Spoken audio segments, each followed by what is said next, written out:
سلام سلام حبايبي، النهارده هاعملكم جلاصاج وشوكولا كما يقولوا صوص شوكولا. بدل ما تشروها اعملوها في البيت بطريقة سهلة وسريعة، وصدقوني حينا لإعجابكم حدنا لإعجابكم. نبدأ ببركة الله. دلوقتي أنا هاعملها بالهاند بلندر. لو ما عندكمش هاند بلندر تعملوها بالخلاط، وكل مقاسات تاع الزيت والسكر والكاكاو خذوا نفس، يعني كوباية. أنا هاستعمل كوباية إلا ربع حليب، كوباية إلا ربع زيت عباد الشمس أو زيت ذرة، كوباية إلا ربع كاكاو من نوع نظيف تشموا الريحة تعرفوا لو كويس، وكوباية إلا ربع سكر. وفي الآخر أعمل شوية فانيليا ورشة ملح، هزود رشة ملح دي أساسي، رشة ملح أساسي.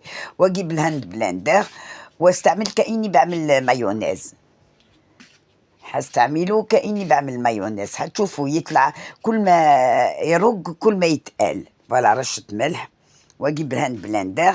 قلت لكم لو ما عندكمش هاند بلندر تعملوه بالخلاط. شوفوا هقلب لحد ما يتقل زي المايونيز، وهعمله في الكوبايه اللي اقدمها، وبعدين اعملها في بطرمان في الثلاجه عشان بكره ان شاء الله هعمل كيكه بارده، كيكه بالشوكولا بارده.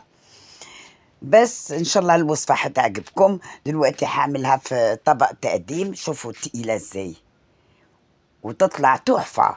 هعملها في طبق تقديم وفي التلاجة عشان بكرة أعمل لكم كيكة باردة. لو الوصفة عجبتكم ما تنساونيش في سبسكرايب ولايك، كما يقولوا جبرة خاطر حبايبي، عشان الواحد كي يعمل لي في يوتيوب يتعب والله.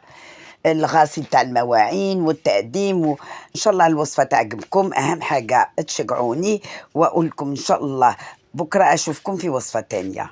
شوفوا طلع تقيل وتحفة، واسهل حاجه عشان تعملوا صوص شوكولا.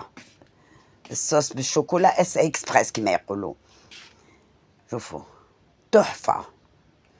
فوالا ان شاء الله بكره اشوفكم في وصفات تانية، واقول لكم باي باي، مع السلامه. باي باي.